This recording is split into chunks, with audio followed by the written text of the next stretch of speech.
नमस्कार, मैं हूं बालकृष्ण थरेजा। आप देख रहे हैं डेली लाइफ। आइए शुरुआत करते हैं आज के मुख्य समाचारों की। भारतीय वॉलीबॉल टीम की कप्तान कविता सुथार के हनुमानगढ़ पहुंचने पर खेल प्रेमियों द्वारा किया गया भव्य स्वागत। केंद्र सरकार पर प्रवर्तन निदेशालय का दुरुपयोग करने का आरोप, कांग्रेस कार्यकर्ताओं ने कलेक्ट्रेट के समक्ष फूंका प्रधानमंत्री का पुतला। सेवा में कमी मानते हुए उपभोक्ता आयोग ने दुकानदार को सुनाया परिवादी को टायरों की कीमत ब्याज सहित चुकता करने का फैसला। अदालत के आदेश के बावजूद पत्नी को भरण पोषण की राशि नहीं देने पर जंक्शन पुलिस ने पति को गिरफ्तार कर भेजा जेल।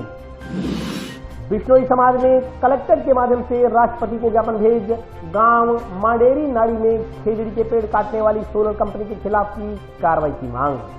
और अब समाचार विस्तार से। भारत की अंडर 18 वॉलीबॉल टीम की कप्तान कविता सुथार के आज हनुमानगढ़ जंक्शन रेलवे स्टेशन पर पहुंचने पर जिला प्रशासन व खेल प्रेमियों द्वारा उनका जोरदार स्वागत किया गया। भारत की अंडर 18 वॉलीबॉल टीम की कप्तान और टीबी तहसील के सिलवारा खुर्द की खिलाड़ी कविता सुथार बुधवार सुबह हनुमानगढ़ जंक्शन रेलवे स्टेशन पर पहुंची। जिला प्रशासन व खेल प्रेमी की ओर से कविता सुथार का रेलवे स्टेशन पर जोरदार स्वागत किया गया। जिला पुलिस अधीक्षक डॉक्टर अजय सिंह राठौड़, बाल कल्याण समिति जितेंद्र गोयल, एडीएम प्रतिभा देवेठिया, एडिशनल एसपी जसाराम बोस सहित शहर के गणमान्य नागरिकों ने कविता सुथार का स्वागत किया। इस मौके पर बोलते हुए खिलाड़ी कविता सुथार ने बताया कि वह 4 अप्रैल को अंडर 17 टीम के लिए ट्रायल देने गई थी, उसमें उसका चयन हो गया। करीब 1 माह बाद हुए अंडर 18 टीम के लिए ट्रायल में भी चयन हो गया। वे 23वीं एशियन अंडर 18 महिला वॉलीबॉल चैंपियनशिप के लिए भारतीय टीम की कप्तान चुनी गई। यह चैंपियनशिप थाईलैंड में 6 से 15 जून तक हुई। इसमें भारतीय टीम ने फिलीपींस की टीम को शिकस्त दी। कविता सुथार ने बताया कि वह करीब 5 साल से वॉलीबॉल खेल से जुड़ी हुई है। वह अपने कोच बसंत सिंह मान के कारण ही इस मुकाम तक पहुंची है। एसपी डॉक्टर अजय सिंह राठौड़ ने कहा कि कविता सुथार ने 23वीं एशियन अंडर 18 महिला वॉलीबॉल चैंपियनशिप में भारतीय टीम का प्रतिनिधित्व कर पूरे हनुमानगढ़ जिले का नाम रोशन किया। इससे दूसरे युवा खिलाड़ी भी खेलों में हिस्सा लेने की प्रेरणा लेंगे तथा अपने जिले एवं अपने माता पिता का नाम रोशन करेंगे। एसपी राठौड़ ने कहा कि पुलिस ने खिलाड़ियों को प्रोत्साहन देने के लिए भर्ती में 2% आरक्षण की सुविधा दे रखी है। उन्होंने युवा पीढ़ी को संदेश देते हुए कहा कि वे नशे की प्रवृत्ति से दूर रहें, खेल गतिविधियों में हिस्सा लें ताकि हनुमानगढ़ का नाम अंतर्राष्ट्रीय स्तर पर रोशन किया जा सके। एसपी ने कोच बसंत सिंह मान को बधाई देते हुए कहा कि उनकी मेहनत और लगन से तैयार हुए खिलाड़ी आज अंतर्राष्ट्रीय स्तर की प्रतिभाओं में हिस्सा लेकर क्षेत्र का नाम रोशन कर रहे हैं। इस मौके पर एडीएम प्रतिभा देवेठिया ने कहा कि कविता सुथार ने खेल के क्षेत्र में उत्कृष्ट प्रदर्शन करते हुए दूसरे खिलाड़ियों के लिए भी एक प्रेरणा स्रोत का काम किया है। उम्मीद है कि क्षेत्र के युवा कविता सुथार से प्रेरणा लेते हुए खेलों में अपना कैरियर बनाएंगे। इस मौके पर बोलते हुए कोच बसंत सिंह मान ने कहा कि कोई भी विद्यार्थी तब तक अच्छा खिलाड़ी नहीं बन सकता जब तक वह अनुशासित नहीं है। उन्होंने कहा कि जो खिलाड़ी अनुशासित है और प्लानिंग बनाकर चलता है वह जीवन में जरूर सक्सेस होता है। उन्होंने कहा कि अच्छा खिलाड़ी बनने के लिए नशों से दूर रहना जरूरी है। जो लोग नशों से दूर रहकर खेलों में अपने आप को झोंकते हैं उनका कैरियर बेहतर बनता है। बेहतर सरकारी नौकरी के लिए जरूरी है कि मेहनत की जाए। मेहनत के अलावा सफलता का कोई शॉर्टकट नहीं है। उन्होंने इलाके के तमाम छात्र छात्राओं से खेलों में हिस्सा लेकर अपना कैरियर बनाने का आह्वान किया। 28 एशियन वॉलीबॉल वुमेन अंडर 18 का एशियन चैंपियनशिप खेल के आई हूँ, जिसके अंदर मैं राजस्थान की एक ही थी और वो भी मैं इंडिया की कैप्टन थी। और ये सब कुछ मेरे गुरु के से हुआ है, उनकी प्रैक्टिस से। उनको सबसे पहले बहुत बहुत धन्यवाद सर, आपने हमारे लिए बहुत कुछ किया। और ये मेरे सर बहुत हमारे ग्राउंड में बहुत लड़कियां प्रैक्टिस करा रहे हैं, वो भी इंटरनेशनल बनेगी। आगे मैं इंडिया में मेडल, गोल्ड मेडल। हनुमानगढ़ से आज इस बच्ची ने पूरे हनुमानगढ़ जिले का नाम रोशन किया है। अंतर्राष्ट्रीय स्तर पर वॉलीबॉल प्रतियोगिता का प्रतिनिधित्व किया है। मैं सर्वप्रथम इनको बधाई देना चाहता हूं। और आज सिविल एडमिनिस्ट्रेशन, पुलिस प्रशासन, नगर परिषद और व्यापारिक संगठन और सभी नागरिकों के तरफ से इस बच्ची के स्वागत में रेलवे स्टेशन पर कार्यक्रम रखा गया है ताकि इनकी हौसला अफजाई किया जा सके और इससे एक मोटिवेशन मिले बच्चों को कि खेल के क्षेत्र में आप किस तरह से अपना नाम रोशन कर सकते हैं। और आप सबके माध्यम से मैं हमारी युवा पीढ़ी को एक संदेश देना चाहता हूं कि आप नशे की प्रवृत्ति से दूर रहें और खेलों की तरफ अपने आप को मोटिवेट करें ताकि हम अपने हनुमानगढ़ का, राजस्थान का, भारत का नाम रोशन कर सकें। और इस अवसर पर मैं इनके कोच साहब मान साहब को भी बधाई देना चाहता हूं जिन्होंने अपनी मेहनत और लगन के साथ इस तरीके से बच्चों को तैयार किया कि इनके एक छोटे से गांव से 5-5 बच्चे इंटरनेशनल खेले हुए हैं और नेशनल लेवल पे वो अवार्ड लाए हुए हैं। तो इन सबको मेरी तरफ से ढेर सारी शुभकामनाएं। बेसिकली ये पॉलिसी लेवल की बात है और पुलिस डिपार्टमेंट ने खिलाड़ियों को प्रोत्साहन देने के लिए उनके लिए भर्ती में रिलैक्सेशन दे रखा है। किसी भी लेवल पे जब भर्तियां होती हैं तो वहाँ खिलाड़ियों को 2% रिजर्वेशन है, जिसमें हमारा जो कटिंग एज लेवल है, कांस्टेबली लेवल है, उस पे भी हम 2% रिजर्वेशन है। और डायरेक्ट जिनको नेशनल लेवल पे और इंटरनेशनल लेवल पे अगर भारत का प्रतिनिधित्व करके कोई मेडल लाते हैं, उस स्थिति में सीधा सब इंस्पेक्टर और डिप्टी एसपी लेवल पे भी पुलिस डिपार्टमेंट उनको भर्ती कर रहा है। कविता सुथार, जिन्होंने थाईलैंड में अंतर्राष्ट्रीय वॉलीबॉल प्रतियोगिता में भारतीय टीम का कप्तान का नेतृत्व बखूबी संभाला है, इनके सभी हनुमानगढ़ वासियों की तरफ से, प्रशासन की तरफ से, पुलिस की तरफ से एवं नगरीय निकाय की तरफ से इनका स्वागत समारोह रखा गया है। और ये एक उभरता हुआ सितारा है। इससे प्रेरणा लेके हनुमानगढ़ के जो बच्चे हैं उनको बहुत ही उत्साह महसूस होगा। साथ ही उनको आगे बढ़ने की, खेल में अपना करियर बनाने की संभावनाएं नज़र आएंगी। इन्होंने बहुत अच्छा काम किया है, इसके लिए हमारी तरफ से इनको बहुत बहुत ढेर सारी शुभकामनाएं। मेरे सन 78-79 में मैं नौकरी लगा हूँ और 83 में मैंने वॉलीबॉल खिलाना चालू की है। आज तक ये मेरी 14वीं स्टूडेंट है जो इंटरनेशनल हुई है। उनमें मेरे 3 लड़के ट्रेनिंग जो इंडियन टीम में खेले हुए हैं वो बहुत हायर लेवल एसपी लेवल पर हैं। और बाकी गुजरात के अंदर मेरे सबसे बड़े मेरे इनकम टैक्स में लड़के 6 गुजरात में और 2 दिल्ली में और एक यहाँ हनुमानगढ़ मेरा लड़का खड़ा है आपके सामने। सबसे बड़ा इनकम टैक्स में है। रेलवे में प्रेम कुमार अभी विजिलेंस में है, अभी टीम लड़की के साथ है। तो आज तक मैं ये नहीं मानता मेरा कोई लड़का बेकार नहीं है, चाहे वो फिजिकल एजुकेशन टीचर बना, पूनिया जी खड़े हैं इधर, तो जसराम जी बॉस के साथ हम मेरे स्टूडेंट खेले हुए हैं।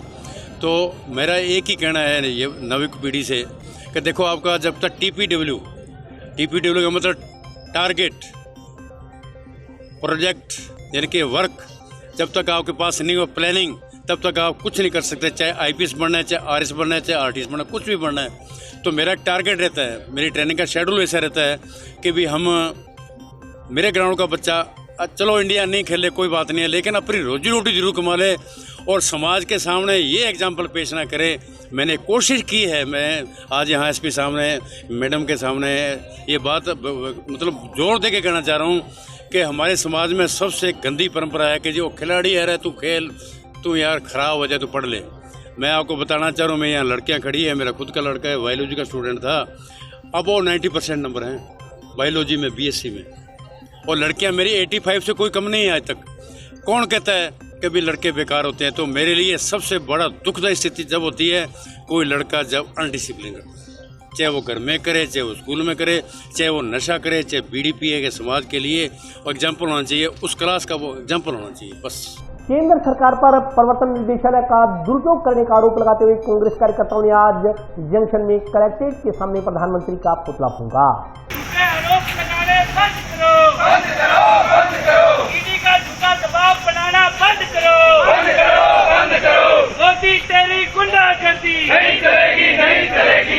कांग्रेस कार्यकर्ताओं ने बुधवार को जंक्शन में परशुराम चौक से लेकर जिला कलेक्ट्रेट तक पैदल मार्च निकालकर कलेक्ट्रेट के सामने प्रधानमंत्री नरेंद्र मोदी का पुतला फूंका। इस मौके पर कांग्रेस पदाधिकारियों ने कहा कि प्रवर्तन निदेशालय केंद्र सरकार के दबाव में काम कर रहा है, इससे आमजन में कांग्रेस कार्यकर्ताओं में भारी रोष व्याप्त है। मोदी सरकार को अब सत्ता से उखाड़ फेंकने का वक्त आ गया है। ब्लॉक अध्यक्ष गुरमीत सिंह चंद्रा ने कहा कि मोदी सरकार का सभी संस्थाओं पर भारी दबाव बना हुआ है। इसके चलते हरियाणा में टीचर भर्ती घोटाले में पूर्व मुख्यमंत्री ओम प्रकाश चौटाला की जमानत हो जाती है। ये सरकार पूरे भारतवर्ष में संस्थाओं को मनमर्जी तरीके से दुरुपयोग कर रही है। अश्विनी पारिक ने कहा कि देश में अघोषित आपातकाल चल रहा है। राजस्थान के किसी भी कांग्रेस नेता को दिल्ली में एआईसीसी ऑफिस में जाने नहीं दिया जा रहा। मुख्यमंत्री अशोक गहलोत तक को हिरासत में लिया गया है, जो कि संविधान और मर्यादा के बिल्कुल विपरीत है। उन्होंने कहा कि कांग्रेस कार्यकर्ता इस तरह पुलिस व प्रवर्तन निदेशालय का दुरुपयोग बर्दाश्त नहीं करेंगे। उन्होंने कहा कि जिस केस में बीजेपी की सरकार के समय क्लोजर रिपोर्ट लगाई गई, उसी केस की दोबारा जांच राजनीतिक साजिश की ओर इशारा करती है। इसलिए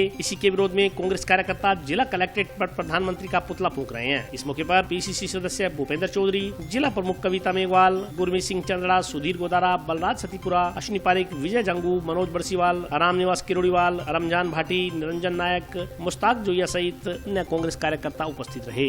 राहुल गांधी जी पर जो ईडी ने उनको परेशान कर रखा है, उनसे पूछताछ की जा रही है। उसके विरोध के अंदर हम सभी कांग्रेस जन यहाँ पर आज जिला कलेक्टर के पर हमने प्रदर्शन किया है और मोदी जी का पुतला फूंका है। हम चाहते हैं कि ये जो सरकार के पास जो ईडी का हथियार इन्होंने बना रखा है, सीबीआई का इन्होंने हथियार बना रखा है, ये आम लोगों को, आम जन को परेशान करने के लिए ही उन्होंने बनाया। चटाला साहब अंदर थे, जैसे ही उनको उनके पोते ने जो अपने खट्टर साहब को समर्थन दे दिया तो शाम को ही उसको बेल मिल गई। ये कैसा न्याय है, ये कैसा राज है, ये कैसा प्रजातंत्र है।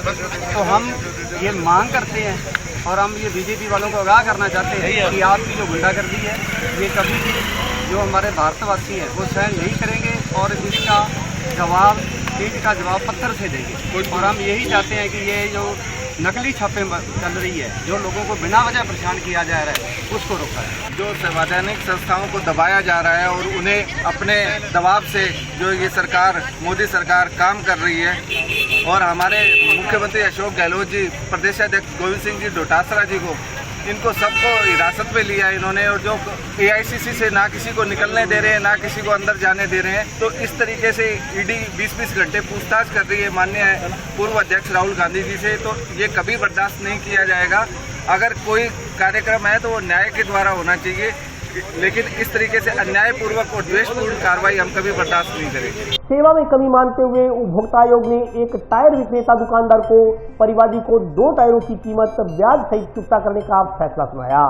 जिला उपभोक्ता मंच ने एक टायर विक्रेता को उसकी सेवा में कमी मानते हुए किसान के हित में फैसला सुनाया है। इस संदर्भ में जानकारी देते हुए जिला उपभोक्ता आयोग के अध्यक्ष राजेश शेखावत ने बताया कि गांव नवा के रहने वाले जगजीत सिंह पुत्र जसवंत सिंह ने एक परिवाद पेश कर बताया कि उसने टाउन में बस स्टैंड के नजदीक स्थित राजस्थान टायर कंपनी से ट्रैक्टर के पीछे वाले 2 टायर खरीदे थे, लेकिन कुछ दिन चलने के बाद ही टायर क्षतिग्रस्त हो गए, उसमें क्रैकिंग आ गई। इस संदर्भ में जब उन्होंने दुकानदार को बताया तो दुकानदार ने उन्हें कोई न्याय नहीं दिया। आयोग अध्यक्ष के अनुसार परिवादी द्वारा परिवाद पेश करने के बाद दुकानदार को नोटिस भेजकर पक्ष प्रस्तुत करने के लिए कहा गया, लेकिन इस पर दुकानदार टायर के संदर्भ में कोई संतोषजनक पक्ष प्रस्तुत नहीं कर पाया। इस पर आयोग ने दुकानदार को दोनों टायरों की कीमत 25,500 रुपए तथा मैं हर्जा खर्चा के भुगतान करने का फैसला सुनाया। जगजीत सिंह पुत्र जसवंत, जाति जटसिक, वार्ड नंबर 11 नवा, तहसील जिला हनुमानगढ़ ने एक परिवाद पेश किया कि मैंने किसान हूँ और खेती के लिए एक ट्रैक्टर मेरे का, इस ट्रैक्टर के टायर 2 पीछे वाले 25,550 रुपये में राजस्थान टायर मैसर्स, जिसको अरुण गर्ग मैसर्स राजस्थान टायर नज़दीक बस स्टैंड टाउन से खरीद के वो टायर क्रैक हो गए और ट्रैक्टर के जो है जब सीजन का समय था उसमें उसके पास बदलवाने के गए, लेकिन उन्होंने बदलने से इनकार कर दिया और टायरों की कारण मेरी फसल खराब हुई, मेरी वो खेती का काम रुक गया। तो ये परिवाद पेश होने पर हमने सुनवाई की, उनका तलब करके जवाब लिया, परंतु उन्होंने कोई ऐसा साबित करने नहीं पाए कि ये टायर जो हमारे सही थे कंपनी के। तो इसको गंभीरता से लेते हुए आयोग ने माना कि इसने सेवा में कमी की है, जो एक आर्थिक अपराध भी है, सामाजिक अपराध भी है, जिसके क्योंकि आम व्यक्ति जो है न्यायालय तक नहीं पहुंच पाता है और उनको इसके जो सज़ा भुगतनी पड़ती है, अपना कीमती समय, रुपये सबका उपभोग करते हुए भी वो इसको सही दिशा में नहीं जा पाते। परंतु ये किसान यहाँ आया और उन्होंने अपने ये साबित किया कि ये टायर थे जो अपने जो कंपनी के टायर है जो बताए थे इन्होंने आईटी कंपनी को गुजरात की है उसका, तो उसमें क्या क्रैक आ गया तो उसको चेंज करके देना, वारंटी और गारंटी भी यही थी, लेकिन नहीं दिया तो हमने इसको गंभीरता से मानते हुए उसको न्यू टायर में मॉडल दे और 25,500 रुपये मैं ब्याज चुकाने का आदेश दिया और हर्जा खर्चा दिलाया है, जिससे कि किसान, आम व्यक्ति, नागरिक इसको समझे कि उपभोक्ता आयोग का मकसद है उपभोक्ता के हितों का संरक्षण करना, उपभोक्ताओं का शोषण रोकना, उपभोक्ताओं के शोषण के बाजार में अनफेयर ट्रेड हो रहा है उसको रोकना। इसको दोषी मानते हुए हमने आदेश दिया है कि टायर जो है या तो बदल के देवे या न्यू इसके राशि वापस। जंक्शन पुलिस ने अदालत के आदेश के बावजूद पत्नी को भरण पोषण की राशि नहीं देने पर पति को गिरफ्तार कर उसे जेल भेज दिया। पत्नी के साथ विवाद के चलते भरण पोषण का मामला तय होने के बाद भी पत्नी को राशि का भुगतान नहीं किए जाने पर पुलिस ने आरोपी पालाराम निवासी हाउसिंग बोर्ड को गिरफ्तार कर उसके नाम कुर्की वारंट निकाला है। उसके बाद आरोपी को कोर्ट के आदेश पर जेल भेज दिया गया। इस संदर्भ में जानकारी देते हुए जंक्शन थाना के हेड कांस्टेबल शंकरलाल ने बताया कि कोर्ट के आदेश थे कि आरोपी पति को 40,000 रूपए अपनी पति को भरण पोषण के लिए पे करने हैं, मगर कोर्ट के आदेशों के बावजूद आरोपी पति ने पत्नी को भरण पोषण की नहीं दी। इस पर अदालत के आदेशों पर आरोपी पति पालाराम निवासी हाउसिंग बोर्ड को गिरफ्तार कर जेल भेज दिया। कार्रवाई थी कुर्की वारंट था कि पत्नी ने 125 की कार्रवाई की थी, उसमें 40,000 कुर्की वारंट था, उसमें दिए नहीं, डिटेन कर कोर्ट में पेश किया गया। हाँ, कोर्ट ने जैसे कर। बिश्नोई समाज के लोगों ने आज जिला कलेक्टर के माध्यम से राष्ट्रपति को ज्ञापन प्रेषित कर जोधपुर के बाप उपखंड के गांव मांडेड़ी नाड़ी में खेजड़ी के पेड़ काटने वाली सोलर कंपनी के खिलाफ कार्रवाई करने की मांग की है। बिश्नोई समाज के लोगों ने जिला कलेक्टर के माध्यम से राष्ट्रपति महोदय को ज्ञापन भेजकर गांव मंडेरी नाड़ी तहसील बाप जिला जोधपुर में एक निजी कंपनी द्वारा काटे गए खेजड़ी के वृक्षों के संदर्भ में जांच कर उक्त कंपनी के खिलाफ कार्रवाई करने की मांग की है। दिए गए ज्ञापन में कहा गया है कि जिला जोधपुर के बाप उपखंड की बड़ी सीड ग्राम पंचायत के गाँव मांडेरी नाड़ी में एक निजी सोलर कंपनी द्वारा लीज पर ली हुई 25,000 बीघा भूमि पर हजारों खेजड़ी के वृक्ष बने हुए हैं। इनको निजी कंपनी ने अपने निजी हितों को ध्यान में रखते हुए करीब 8,000 खेजड़ी के पेड़ों को काट दिया। आरोप लगाया गया कि पेड़ों को काटने के बाद उन्हें जमीन में दफन कर दिया गया। ज्ञापन के अनुसार खेजड़ी राजस्थान का राजा वृक्ष है और बिश्नोई समाज में अति पूजनीय है। वृक्षों को काटने से पर्यावरण व वन्य जीव जंतुओं पर विपरीत प्रभाव पड़ता है। ज्ञापन के अनुसार राजस्थान में पेड़ पौधों की वैसे ही संख्या बहुत कम है और वर्षा बहुत कम होती है। यहाँ प्राय अकाल पड़ते रहते हैं, जिससे पशु पक्षी तो दूर इंसानों को भी पीने का पानी पूरा नसीब नहीं हो पाता। यहाँ पेड़ों को अधिक लगाए जाने की आवश्यकता है। ऐसी स्थिति में पेड़ों का काटे जाना बेहद दुखदायी है। उन्होंने कहा कि इस प्रकार की कंपनियों को पाबंद किए जाने की आवश्यकता है। ज्ञापन में खेजड़ी के पेड़ काटने वाली कंपनी के खिलाफ सख्त कार्रवाई किए जाने की मांग की गई है। ज्ञापन देने वालों में ग्राम पंचायत चंदूरवाली के सरपंच हंसराज दानिया सहित बिश्नोई समाज के अन्य लोग उपस्थित रहे। सिर साटे रुख बचे तो भी सस्तो जान, बिश्नोई समाज का ये एक स्लोगन ही नहीं बल्कि उनकी आन बान और शान रहा है। बिश्नोई समाज हरे वृक्षों और जीव जंतुओं की रक्षा के लिए हमेशा सदैव अग्रणी रहा है। अभी ये एक कोई प्रकरण आया है जोधपुर जिले के बाप उपखंड तहसील का गांव है बड़ी सीड। तो वहाँ पर क्या है कि किसी कंपनी ने सोलर प्लांट लगाने के लिए खेजड़ी के जो हरे वृक्ष है लगभग 8,000 वृक्ष उन्होंने काट दिए हैं। तो इसी संबंध में हम श्रीमान जिला कलेक्टर महोदय को माननीय राष्ट्रपति जी के नाम से ज्ञापन देने आए हैं कि उन पर जो वृक्ष काटे गए हैं उनकी एवज में 10 गुना वृक्ष लगाए जाएं और जो भी दोषी करार मतलब इसमें पाए जाते हैं तो उन पर उचित कार्रवाई की जाए, सख्त कानूनी कार्रवाई की जाए। और जो कि राजस्थान का एक राज्य वृक्ष है खेजड़ी और बिश्नोई समाज इसे पूजनीय मानता है। मेरा ये निवेदन है समस्त जिला मतलब मुख्यालयों से कि वहाँ से जो भी बिश्नोई समाज के जनप्रतिनिधि हैं, जो भी समाज के अग्रणी नेता हैं, जो कि जीव रक्षा या बिश्नोई समाज के जो भी कोई पदाधिकारी हैं, वो आगे आएँ और इस मांग को पुरजोर उठाएं भी आने वाले टाइम में भविष्य में जो खेजड़ी के वृक्ष है हरे वृक्ष काटे ना जाएं और जीव जंतुओं की जो रक्षा है वो उसमें अपना सहयोग दें। आज हमारे बिश्नोई समाज के प्रतिनिधि आए हैं जिसमें सरपंच साहब भी है, ये बिश्नोई समाज में हमारे कार्यकारिणी के सदस्य हैं, जिन्होंने इस बात का आक्रोश है कि बिश्नोई समाज वृक्षों के लिए सदा अग्रणी रहा है, जिसने अपने बलिदान दिया है खेजड़ी के लिए, हरे वृक्षों के लिए, जीवों के लिए। आज जोधपुर जिले के बाप उपखंड के बड़ी गांव में सौर ऊर्जा के नाम पे सैकड़ों हरे वृक्ष काट दिए गए हैं और लाखों वृक्ष काटने की संभावना है। उसके वहाँ पे धरना प्रदर्शन भी हुआ है, वहाँ पे हमारी महासभा ने आंदोलन छेड़ रखा है।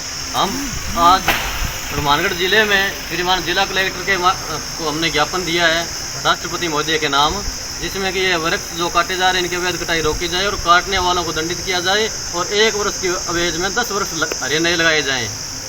अगर हमारी मांगों पे गौर नहीं किया गया तो हम अब सरपंचों से, स्थानीय हरियाणा पंजाब के जो हमारे बिश्नोई समाज के लोग हैं उनसे हम संपर्क कर रहे हैं और इसको आगे उग्र आंदोलन का रूप देंगे।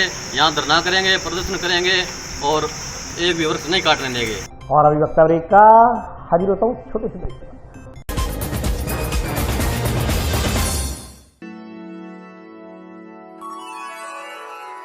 यूं तो कई बार मुझे हंसते देखा है, पर ये हंसी कुछ और है। ये गहना मुझ पर जचता है, पर ये महज एक गहना नहीं, ये रूपरेखा है मेरे मन की, हंसती खिलखिलाती लहरों की, जो आतुर थी अब तक मुझ पर सजने को। इसलिए ये गहना ही मेरा सच्चा श्रृंगार है, श्रृंगार है, श्रृंगार है।